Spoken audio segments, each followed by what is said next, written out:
Ladies and gentlemen, hello and welcome to the channel. And don't you just love spreading managed democracy? I absolutely love it.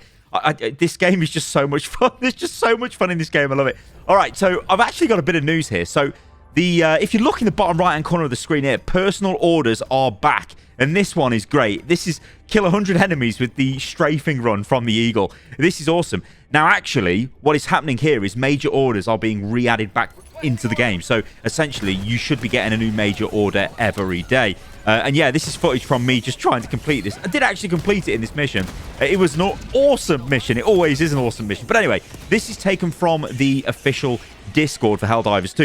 And you can see Twinbeard here. He is one of the community managers, I do believe. Says, following that wholesome announcement from General Brash, here's another special news bulletin. Starting at 9 AM CET tomorrow, daily orders will be back online. We repeat, daily orders are back starting tomorrow. And actually, you know, you've got a daily order now if you go and play the game. Like I said, it was to use the strafing run Eagle stratagem. And I've got to be totally honest, I didn't even have this unlocked. So I was like, what? And I didn't even realize you could use it as often as you can. I was like, hey, this is pretty good. It's kind of like having your own sort of personal machine gun, which sort of fires in odd directions. But it's quite good, actually, for killing groups of enemies, especially when you're playing on harder difficulties. It's probably not the best stratagem, but it's okay. Actually, talking of stuff, you see these here, the spore towers, or the spore spewers. If you've got the autocannon, you can destroy them from range. And if you're playing on planets where you can see a ton, so like you don't have any sort of mist or whatever blocking your vision, it's incredibly powerful. And the autocannon itself is one hell of a weapon. I think you really need to talk to. I think it's probably my favorite weapon. Anyway, we've got a couple of things to look at here. So the first thing is this. So apparently, the longer the mission takes, the heavier the enemy presence gets. Now, I wasn't aware of this. Now, the link to all of this stuff is in the video description below. But this user on Reddit, I mean, I totally agree with this, right? Makes sense. I still think destroying outposts should delay that effect. Gives you more incentive to clear them out on higher levels rather than just avoiding them. They are the enemies of Super Earth and should be destroyed. And I think this is a valid point. And I completely subscribe to that. I think if you're going around the map and you're destroying automaton factories or bug nests, it should reduce the amount of bugs that spawn, surely. And in fact, that probably would give people more of an incentive to go around and destroy them. I know you get bonuses if you destroy all of the nests on a mission or, you know, all of the automaton bases. But generally, people are just sort of going towards the objectives. Because I think what's kind of happening as time goes on, people are realizing that it's not really, you don't really get too much with just straight up killing the enemy. It's the best part about the game, but you're not really getting much in the way of reward. So I think if they incentivized actually going out and fighting all of the strongholds, it would make more sense if it gave you maybe more of a bonus towards the end of the mission. But honestly, even if it just stays the way it is, I don't think I'm too miffed. I think it's pretty fine as is. It's just incredible. Talking of incredible, look at this. Now, I found this on Reddit, and I've got to put this in the video because it is just stupid.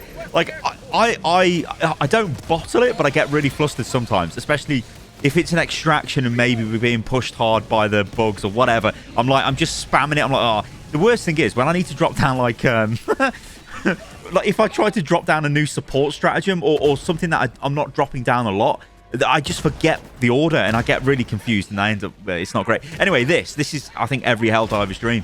Up, up, up, up, up, up, up, down.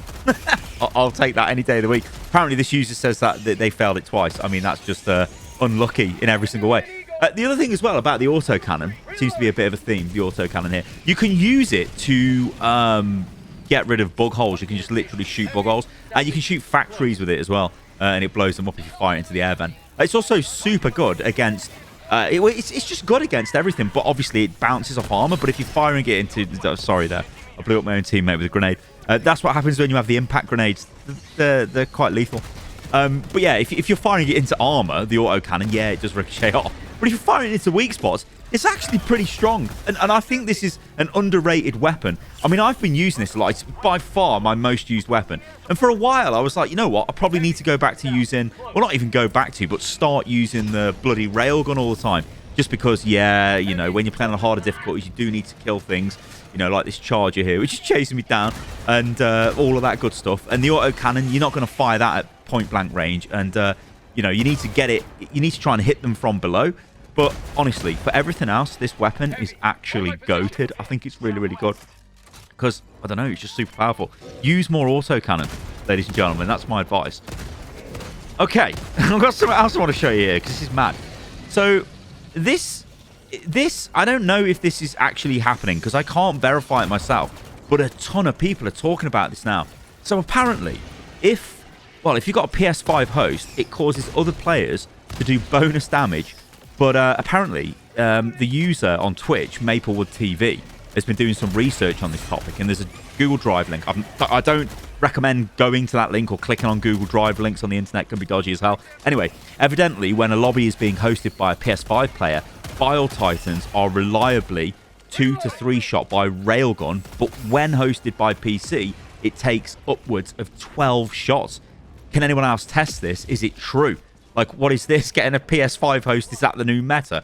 Now, I've got to be honest. I don't know if this is true or not. I mean, sometimes Bile Titans just seem to explode, but maybe because that's to get hit with sustained fire. It's really hard to tell when you're, like, in the midst of a battle and everything's exploding. It's like, what's going on? Anyway, this user on Reddit then goes on to say, yeah, watching the stream, a PS5 host seems to give the rest of the team bonus damage. Also, seems like the PS5 host doesn't get the bonus damage. What? If true, the devs need to look into it. I suppose the next question is, which version is correct? Using a railgun, 2 shots of Bile Titan on PS5, or 9 to 10 shot of Bile Titan PC, or was it designed to be something in between? I mean, and that's a valid question, right? How much health should a Bile Titan have? How much damage does it take to actually kill one? Who knows? Is the PC correct? Is the PS5 bugged, or is that correct? Anyway, these Eagle strafing runs, honestly, this is so cool having these little missions to do, because you kind of, it gives you something different to do in the mission, because normally I'd have just killed them bugs behind me with the autocannon or shot them with my breaker or whatever. But no, I actually need to get the achievement, so, you know, you get medals for it. Let's do it. Anyway, a Bile Titan has spawned, speaking of the devil. Now, I don't have the orbital railgun stratagem on this mission. Normally I would, because it is kind of the easy way of killing them. But we've done that much damage to this. I think that's been hit by like a railgun once. I don't think I've seen an orbital railgun on that, but I've just seen the actual railgun from our ally. And then I fired maybe 1 or 2 shots from the autocannon and it died. So do we have a PS5 host here? I don't know. Like, it seemed to die really fast. I think normally they seem to die from 2 orbital railgun shots. I know that this bug is in relation to the actual handheld railgun, not the orbital railgun, because that is meant to just destroy the big targets. But I don't know. Anyway, autocannon supremacy. This is what we need to talk about. There's actually a post on Reddit. Now, this is going to weave into the video beautifully, because I wanted to do something about the autocannon anyway, because I see a lot of people that, like, they roll the shield generator pack. Now, against automatons, that can make sense, because there's a lot of explosive damage coming in. You know, you generally get killed straight away by devastating missiles from miles away. The big gun turrets can blow you up from miles away. It can be super frustrating. And I can get that you'd want the shield generator, but it's kind of boring, right? Or at least the shield backpack. So I'm like, no, I want to take the autocannon, because the autocannon, you can put out so much damage with this if you run around with the backpack on, because you can keep reloading, and you don't lose ammo when you reload from this either, because it's like reloading per shell effectively. So you just keep reloading, you keep doing damage. Now, of course, you cannot fire into heavy armor, but I want to show you this. Oh, actually, before we read this off, what I mean is obviously firing the autocannon into heavy armor, it'll just ricochet off. And probably, knowing like my luck, it will just go straight into my team. Anyway, this post on Reddit, look at this. It breaks down the autocannon, and I love it. It just says autocan. So this is from the user Slammer Gorn. What a name.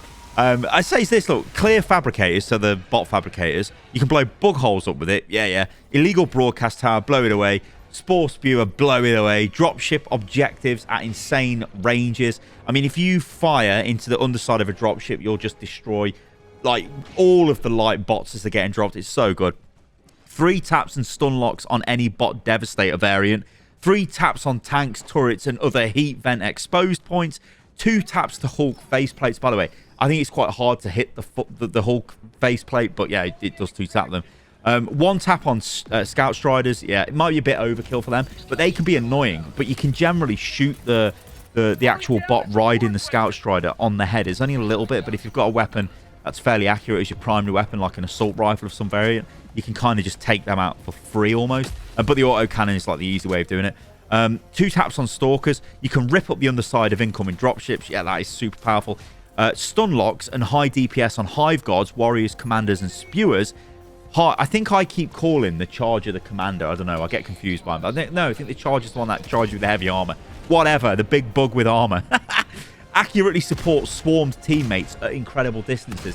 And that is a super underrated ability of this weapon. Because if you're running to an objective and you've maybe got a straggler and maybe there's like, you know, enemies spawning behind you, you can actually lay down almost like artillery fire. And it's super accurate. It's AoE damage. And it's just really, really strong.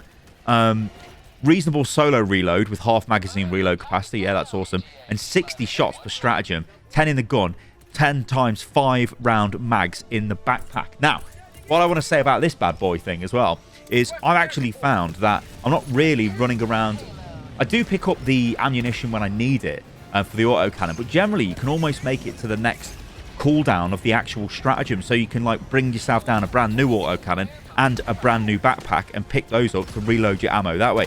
But it's a super powerful weapon, honestly. I think that the issue with it is maybe at lower levels players are just like firing it point blank into each other and into enemies and killing themselves and whatever, you know, and things like that. And the armor I've got equipped, I do believe, in this mission has the 50% minus explosion damage as well. So I can sort of, I guess, tank it a little bit more if I do fire it into myself, into the ground near my feet or into an enemy point blank. Sometimes I will fire at an enemy point blank and it'll... You can kind of like judge the distance. It's like you've got like maybe 3 meters, but anything under that is going to explode on you and it's going to be bad times. Anyway, ladies and gentlemen, thank you for listening and watching the video. There is one thing I want to show you though, because this is what's really cool about this game, and it's what, like, I feel like I have seen no toxicity in this game just yet. Now maybe that's touch wood going to carry on, or maybe it ain't. I don't know, but just listen to this. Listen to the team. This is just great. It's so cool to have this type of community in this game. I think this game has got the potential to just build a fantastic community, and I think it's doing everything right in terms of PvE co-op gameplay, honestly, and as a live service. It just seems to be that like the sky is literally the limit for this game, and I'm really enjoying the fact that it's a game that we can play, and I'm enjoying the fact that it's a game that I'm now playing, and it's super fun. I feel like it's filling a gap in my like gameplay time. Maybe I was hoping would be filled by Overwatch PvE. Anyway, I digress. Thank you for watching the video, guys, and I'll catch you on the next one. But listen to these guys. So good. I want to thank the both of y'all for helping me with this mission today. We have spread democracy even further. I want to thank you too, man. For Super Earth. And I'm going to have to head off too. I'm going to get me some food. So it was really fun playing with y'all. For democracy. And just add me, man. Yeah, please. Always good to play with people like you. Yeah, it was really fun, man. Y'all held your ground really well, actually. Yeah, you know what you're doing too.